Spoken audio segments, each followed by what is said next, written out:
চিনেমাখন কৰিব পাইছোঁ। আজি আমি চাগে ৰৈ বিনালে চাই দাদাক দেখি আমি কান্দিম।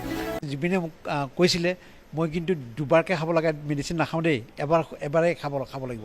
সেই টেবলেটখিনি আমি লৈ আহিছিলোঁ যাতে জুবিনৰ ক্ষেত্ৰত কেতিয়াও প্ৰব্লেম নহয়। মই পষ্টমৰ্টেম ৰিপৰ্টৰ লগত মোৰ চোৱা মেলা মোৰ ডেইলি সেইটো হৈ থাকে।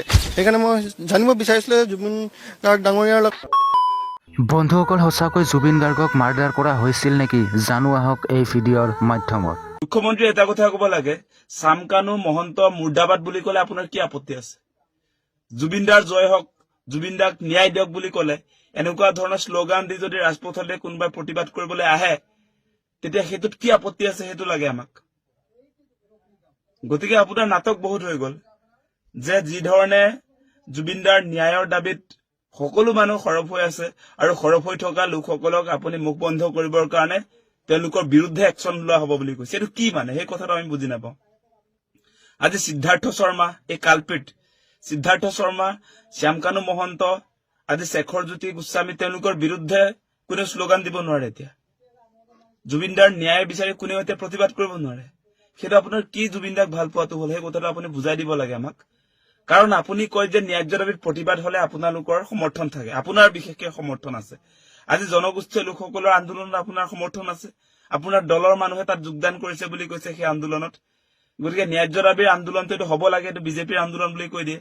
আজি তেনেহলে জুবিনদাৰ ন্যায়ৰ দাবীত যিটো আন্দোলন হ'ব সেইটো কিয় বিজেপিৰ আন্দোলন নহয়? সেই আন্দোলনটো কিয় আপোনালোকে দমন কৰে? সেই আন্দোলনটোত কিয় আপুনি সহযোগ নকৰে? জুবিনদাক জাষ্টিছ দিয়ক বুলি, ন' জাষ্টিছ ন' ৰেষ্ট বুলি ক'লে সেই শ্লোগানটোত আপোনাৰ কি আপত্তি আছে? সেই প্ৰশ্নৰ উত্তৰটো মুখ্যমন্ত্ৰীয়ে আজি দিব লাগে। আৰু আপোনালোকে নিশ্চয় দেখা পাইছে যে কেনেকুৱা ধৰণে ডেইলি আচলতে মুখ্যমন্ত্ৰীয়ে তেওঁ যি ভাষ্য সেই ভাষ্যটো কিয় আচলতে সলাই থাকে। আজি তেওঁ ৰাতিপুৱাই দেখা পালো, মোবাইলটো খুলিছিলোহে, ছিংগাপুৰৰ পৰা বোলে অসম পুলিচে চুচৰাই আনিছে বোলে কাৰোবাক। নিজে নিজে আহি উপস্থিত হোৱা মানুহকো আপুনি চুচৰাই আনিছে বুলি কৈ দিয়ে। তাৰ পাছত আজি কেইদিনমানৰ আগত কলে যে ছিংগাপুৰত থকা লোকসকলে আহিব খোজা নাই, গতিকে তেওঁলোকক আনিবৰ কাৰণে অসমৰ ৰাইজে হেঁচা প্ৰয়োগ কৰিব লাগে। আজি আকৌ ইতিহাস ৰচিলে অসম পুলিচে বোলে টানি চুচৰাই লৈ আহিলে ছিংগাপুৰত থকা এজন ব্যক্তিক, অভিযুক্তক। সেই কথা বতৰাবিলাক কিয় এতিয়া আপুনি তেনেকে কবলৈ আৰম্ভ কৰিছে? এদিন কব আপুনি আনিব নোৱাৰে কাকো, এদিন কব আপোনাৰ এখতিয়াৰৰ ভিতৰত নাই, তাৰ পাছত আকৌ কব যে আপুনি চুচৰাই আনিলে বুলি। এনেকৈ কেতিয়াও আচলতে ব্লেকমেইল কৰা উচিত নহয়। আৰু আপুনি বিভিন্ন কথা বতৰা লৈ আহিছে, আমি লক্ষ্য কৰি আছো চব, যে আপুনি মানে য'ত লাগিব লাগে তাত লগা নাই। এতিয়া আপোনালোকে চাব দেই, এইটো দিছিলে বোলে অখিল গগৈ, এইটো দিছিলে, এইটো দিলে কি আপত্তি আছে আপোনাৰ? আজি জুবিনদাই নিজে নিজকে ছচিয়েলিষ্ট বুলি কৈছে, কমিউনিষ্ট বুলি কৈছে। কমিউনিষ্ট মানুহবিলাকে শ্ৰদ্ধাঞ্জলি জনাওঁতে সদায় সেৱা কৰাৰ উপৰি এইটো দিয়ে। আপুনি বুজি নোপোৱা এইটো হৈছে আপোনাৰ জুবিনদাৰ জয় হওক, জুবিনদাক ন্যায় দিয়ক, জুবিনদা অমৰ হওক। এইটোত কি আপত্তি আছে আপোনাৰ? কি কথা কবলৈ আহে? পলিটিক্স কৰিবলৈ আৰু আপুনি পোৱা নাই। জুবিনদাক লৈও নেৰিলে, মানে জুবিনদাক লৈও পলিটিক্স কৰিবলৈ নেৰিলে। সেইকাৰণে আজিৰ দিনটোত আপোনালোকে দেখিছে জুবিনদাৰ পৰিয়ালৰ মানুহে #জাষ্টিছ ফৰ জুবিনদা, জুবিন গাৰ্গ বুলি লিখিবলগীয়া হৈছে। কি হৈছে আপোনাৰ এই তদন্ত প্ৰক্ৰিয়াটোত, SITৰ তদন্ত প্ৰক্ৰিয়াটোত কোনো সন্তুষ্ট নহয়। আপোনালোকে দেখিছে নহয়, আপোনাৰ SIT আপোনাৰ নিজৰ পত্নীকটো ঢুকি নাপায়। গল্ডেন থ্ৰেডছ অফ আছাম, জুবিনদাৰ মৃত্যুৰ পাছত যি আপোনাৰ ফেশ্বন শ্ব' চলি আছিলে, এতিয়া সেই অনুষ্ঠানটোতো আপোনাৰ তদন্তৰ আওতাত নাহে। আজি মৃগাংক হাজৰিকা, তেওঁ এগৰাকী চামকানুৰ বন্ধু আছিলে, তেওঁ গৈছিলেও তালৈ। সেই ব্যৱসায়ীজনকতো আজিলৈকে আপোনালোকে মাতি অনা নাই। আজি চামকানুৰ ঘৈণীয়েক নিজেও আপোনাৰ নৰ্থ ইষ্ট ফেষ্টিভেলৰ উদ্যোক্তা, তেওঁতো সদায় অহা যোৱা কৰি আছে। এদিন আটক কৰিছে বুলি খবৰ শুনিছিলো, কিন্তু এতিয়াতো একো নাই। মানে হাঁহি ফূৰ্তিটো একদম সাংঘাতিক ধৰণে তেওঁ দেখোন, আমি সংবাদ মাধ্যমত দেখিছো, সাংঘাতিক ধৰণৰ ফূৰ্তি দেখিছো দেখোন। হাঁহিত মতলীয়া হৈ গৈছে। কি তদন্ত চলিছে সেইবিলাক সন্দেহ আছেতো। সেইকাৰণে আমি আৰম্ভণিৰ পৰা কৈছিলো ইয়াত গণ্ডগোল আছে। মুখ্যমন্ত্ৰী যিহেতু চামকানুৰ ভাতৃ, সেই কথাটো আমিতো কবই লাগিব, আৰু এতিয়া উপায়তো নাই। মুখ্যমন্ত্ৰীয়ে কেনেকে আচলতে চামকানু মহন্ত পৰিয়ালৰ লগত এটা সুসম্পৰ্ক বজাই ৰাখি দীৰ্ঘদিন চলি আহিছে, এইবিলাক আমি নাজানো নেকি? আজি বিজেপিত যে মুখ্যমন্ত্ৰী আছে, সেই মুখ্যমন্ত্ৰীক বিজেপিত যোৱাৰ ক্ষেত্ৰত কোনে বাদ মুকলিবিলাক কৰি দিছিলে? আলোচনাবিলাক ক'ত হৈ আছিলে? আমি নাজানো এইবিলাক কথা। আজি চামকানু মহন্তক বচাবৰ কাৰণে আপুনি কৰি আছে, এইবিলাক জানো নহয়। আপুনি নিজে যিহেতু ইনভলভ হৈ আছে north east India festival, Shyamkanu মহন্তৰ আজি সংবাদ মেলটো দেখিলো, তেওঁ সেই ইভেণ্টটো অনুষ্ঠিত হোৱাৰ আগে আগে যি সংবাদমেল সম্বোধন কৰিছিলে তাততো কথাটো কৈ দিলে যে এইটো হাই কমিশ্যন অফ ছিংগাপুৰ আমাৰ ভাৰত চৰকাৰে এইটো প্ৰেজেণ্ট কৰিছে বোলে নৰ্থ ইষ্ট ইণ্ডিয়া ফেষ্টিভেল গতিকে ইয়াত ডেফিনেটলি চৰকাৰ ইয়াত ইনভলভ হৈ আছে শ্যামকানু মহন্তৰ যি নৰ্থ ইষ্ট ইণ্ডিয়া ফেষ্টিভেল ইয়াত পৃষ্ঠপোষক ভাৰত চৰকাৰ হাই কমিশ্যন অসম চৰকাৰ গতিকে চৰকাৰৰ এটা অনুষ্ঠান তেওঁ চলাই লৈ গৈ আছিলে বুলি কৈছে গতিকে চৰকাৰী কোনবিলাক অনুষ্ঠান জড়িত হৈ আছে হিমন্ত বিশ্ব শৰ্মা মুখ্যমন্ত্ৰী হোৱাৰ পাছত শ্যামকানু মহন্তক কিমান টকা ফেষ্টিভেলৰ নামত দিলে সেই কথাবিলাকতো আপুনি কেতিয়াও নকয় ফেচবুক লাইভ আহি নিজক সদায় আপুনি একদম ক্লিন কৰি ৰাখিব খোজে কিন্তু সকলোৱে জানে আপোনাৰ যে ঘনিষ্ঠ শ্যামকানু মহন্ত সেই কথাটো সকলোৱে জানে এতিয়া লুকুৱাই লাভ নাই নহয় চব কথা ধৰা পৰি গৈছে এতিয়া গতিকে আপুনি জাষ্টিছ দিয়াৰ ক্ষেত্ৰত যি ধৰণে আচলতে কাম কাজবিলাক আগুৱাই লৈ যাব লাগিছিলে সেই ক্ষেত্ৰত ব্যৰ্থ হৈছে গতিকে মুখ্যমন্ত্ৰী ডাঙৰীয়া আপুনি যিটো পলিটিক্স আৰম্ভ কৰিছে সেই পলিটিক্সৰ পৰা আপুনি আঁতৰি আহক আপুনি হিন্দু মুছলমানৰ ৰাজনীতি কৰিলে আপুনি কোনে জুবিনদাৰ ন্যায়ৰ কাৰণে মাত মাতিব পাৰিব সেই ক্লাছিফিকেশ্যনো আপুনি কৰিছে জুবিনদাৰ অনুৰাগীয়েহে আপোনাৰ প্ৰতিবাদ কৰিব পাৰিব জাষ্টিছ বিচাৰিব পাৰিব জুবিনদাৰ গান নুশুনিলে কোনেও ন্যায় বিচাৰিব নোৱাৰে কি কথা ক'বলৈ আহে এইবিলাক জুবিনদাৰ গান নুশুনিলে এগৰাকী মানুহক হত্যা কৰিলে ষড়যন্ত্ৰ কৰি গান নুশুনিলে বুলি কি জুবিনদাৰ ন্যায় কোনেও বিচাৰিব নোৱাৰিব জুবিনদাৰ কথা বতৰাত কাৰোবাৰ একমত আছে গানবিলাক কোনোবাই ভাল নাপালে যেনিবা কিন্তু কথা বতৰা তেওঁ আইডিঅলজিকেলি এটা মিলটোতো আছে সেই মানুহবিলাকে কি একো নক'ব আজি জুবিনদাই নিজে কৈ আছে তেওঁ ছচিয়েলিষ্ট কমিউনিষ্ট গতিকে কমিউনিষ্ট মানুহবিলাক গান নুশুনিলেও জুবিনদাৰ মতাদৰ্শভাৱে তেওঁলোক এক হৈ আছে গতিকে তেওঁলোকে কি জাষ্টিছ বিচাৰিব নোৱাৰিব এনেকুৱা কেতিয়াও কথা নক'ব যে জুবিনদাৰ জাষ্টিছক লৈ আপুনি যিহেতু প্ৰতিবাদ কৰিবলৈ নিদিয়ে সেইটো পৰা প্ৰমাণ হয় যে আপুনি সঁচাকে জুবিনদাৰ পক্ষত নাই আপুনি হত্যাকাৰীৰ পক্ষত অৱস্থান কৰিছে সেইটোৱে প্ৰমাণ হৈছে এতিয়া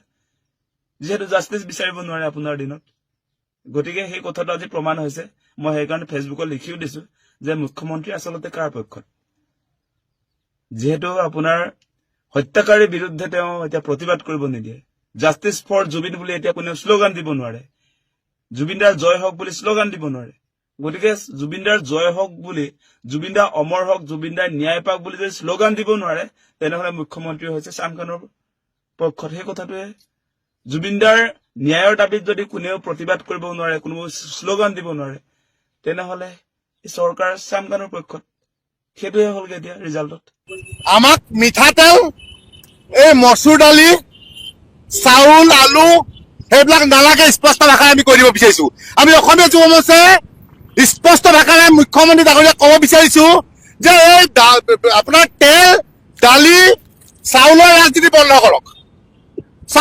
বন্ধ কৰক আমাক দিয়াই লাগে উই ৱান্ট জাষ্টিছ আমি জাষ্টিছ বিচাৰিছো অসমবাসী ৰাইজে অসমীয়া যুৱ মৰ্চাই এটাকে কাল্পিতক আমি আগতে কৈছো যে আমি মুখ্যমন্ত্ৰী ডাঙৰীয়াৰ পৰা বা অসমবাসী ৰাইজে যিটো আশা কৰিছিলো চব ফুটুকা ফেন হ'ল গতিকে তেওঁ যদি ভাবিছে যে অসমৰ ৰাইজ শান্ত হ'ল কিন্তু অসমৰ ৰাইজ শান্ত হোৱা নাই ধৈৰ্যবান যেতিয়া ছিগি যাব তেতিয়া কিন্তু মুখ্যমন্ত্ৰী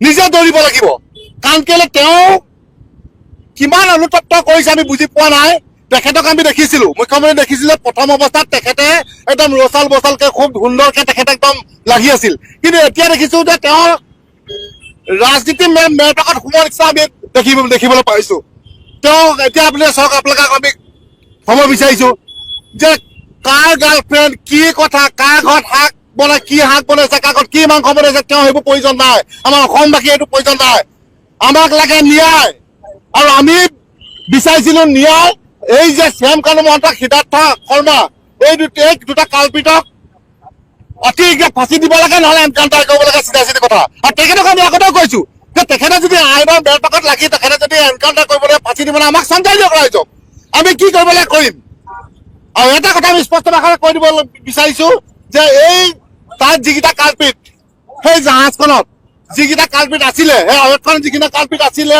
তনয় ফুকন অভিমন্যু তালুকদাৰ দেৱজিৎ হাজৰিকা ৰূপ কমল কলিতা সিদ্ধাৰ্থ বৰা পৰীক্ষিত শৰ্মা ৱাজিদ আহমেদ এইকেইটা এতিয়ালৈকে অহা নাই তাত খিকিন্দালি কৰি আছিলে সেই ট্ৰেইনখনৰ অৱস্থাই জাহাজখনত থাকোতে তেওঁলোকে হাঁহি আছিলে আমাৰ জুবিনে যেতিয়া তাত পানীত ডুবি আছিলে আৰু তেওঁ কি কৈছে যে অসমৰ ৰাইজে সহযোগ কৰক আমি তেখেতলোকক আনিব পৰা নাই আৰু তেখেতলোকৰ ভিজা পাছপৰ্ট কেঞ্চেল কৰি দিয়ক, তাততো তেওঁলোকৰ স্থায়ী বাসিন্দা প্ৰমাণ পত্ৰ নাই, নিজে কুকুৰৰ নিচিনাকে দৌৰি আহিব লাগিব। কি কথা ক'ব লাগিছে মুখ্যমন্ত্ৰী ডাঙৰীয়াই? আৰু এটা কথা আমি ক'ব বিচাৰিছো যে সকলো ৰাজনৈতিক দলে হওক, যোনে হওক, দলে হওক, আমি এটাই কথা ক'ব বিচাৰিছো যে জুবিন দাক লৈ পলিটিক্স নকৰিব। জুবিন দাক লৈ পলিটিক্স নকৰিব। জুবিন আমাৰ আবেগ, বিবেক, আমাৰ হিয়াৰ মতো। গতিকে আমি এটা কথা ক'ব বিচাৰিছো যে জুবিন দাক লৈ ৰাজনীতি খেল নেখেলিব, জুবিন দাক লৈ ৰাজনীতি নকৰিব। আমি অসমবাসী ৰাইজে বিচাৰিছো যে চিধা চিধি এই কালপিত দুটাক এনকাউণ্টাৰ কৰি দিব লাগে, চিধা কথা, স্পষ্ট কথা। অন্যথা ফাৰ্ষ্ট ট্ৰেকৰ আদালতে আনি অতি শীঘ্ৰে ফাঁচি দিয়াৰ ব্যৱস্থা কৰিব লাগে। আৰু যিকেইটা ছিংগাপুৰত এতিয়ালৈকে লুকাই আছে, তেওঁলোক অহা নাই, এইকেইটাকো আনিব লাগে।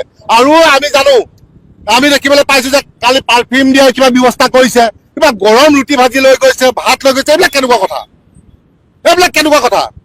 আৰু আমি সৌখিনিলৈকে দেখি আছিলো যে তেওঁ বলডেজাৰ চলাই অবৈধ মাটিত মুক্ত কৰিছে, অবৈধ মিয়া খেদাক তেওঁ বলডেজাৰ চলাব পাৰে, কিন্তু আমাৰ জুবিন গাৰ্গক যোনে হত্যা কৰিলে সেইকেইটা ঘৰত বলডেজাৰ চলাব নোৱাৰে। সৰু সুৰা চুৰ ডকাইতক গুলিয়াব পাৰে, আৰু এই যে আমাৰ হিয়াৰ মতো যোনে মাৰি পেলালে সেইকেইটাক গুলিয়াব নোৱাৰে। কেনেকুৱা কথা? দুখীয়াৰ ওপৰত বৰ্বৰতা দেখুৱাই লাভ নাই। কি গোপন বুজাবুজি আছে আমি বুজি পোৱা নাই, কি ৰহস্য আছে। কিন্তু এটাই কথা বিচাৰিছো, উই ৱান্ট জাষ্টিচ ফৰ জুবিন দা, আৰু জুবিন দাই ন্যায় পাব লাগিব, চিধা কথা, স্পষ্ট কথা। ভগৱানৰ লগত চিনেমাখন কৰিব পাইছো। আজি আমি চাগে ৰৈ বিনালে চাই দাদাক দেখি আমি কান্দিম। দাদা আজি আমাৰ মাজত নাই, ফিজিকেলি নাই, সেইটো মই কেতিয়াও মানি ল'ব নোৱাৰো। দাদাক সদায় আমি জীয়াই ৰাখিব লাগিব। যিয়ে নহওক বন্ধুসকল, আপোনালোকে ভিডিঅ'টো শেষলৈ চাই গম পালে যে জুবিনক আচলতে কোনে হত্যা কৰিছিল। বন্ধুসকল, আপোনালোকে ভিডিঅ'টো শেষলৈ চোৱাৰ কাৰণে ধন্যবাদ, আৰু আপোনালোকৰ মতামতটো কমেণ্ট বক্সত জনাব। আৰু যদি এতিয়ালৈকে মোৰ চেনেলটো ছাবস্ক্ৰাইব কৰি ৰখা নাই, তেতিয়াহ'লে ছাবস্ক্ৰাইব কৰি ৰাখক। ধন্যবাদ।